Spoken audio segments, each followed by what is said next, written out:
Alors, je vais vous lire un texte que je trouve très touchant sur une femme qui vient de perdre son mari. Elle a passé 50 ans avec lui et je trouve que Gabriel García Márquez parle merveilleusement de son nouvel état.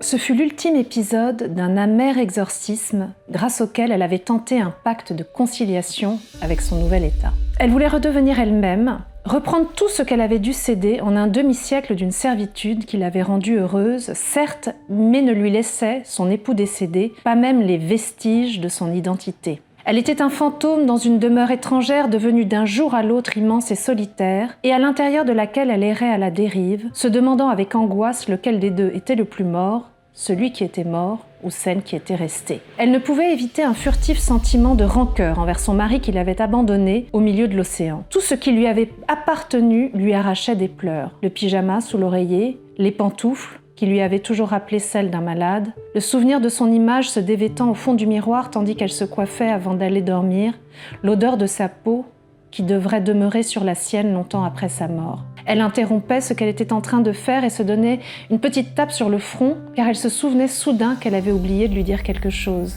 À chaque instant, lui revenaient à l'esprit les questions quotidiennes auxquelles lui seul pouvait répondre. Un jour, il lui avait dit d'une chose qu'elle ne pouvait concevoir. Les amputés ressentaient des crampes, des fourmillements à la jambe qu'ils n'ont plus et qui leur fait mal.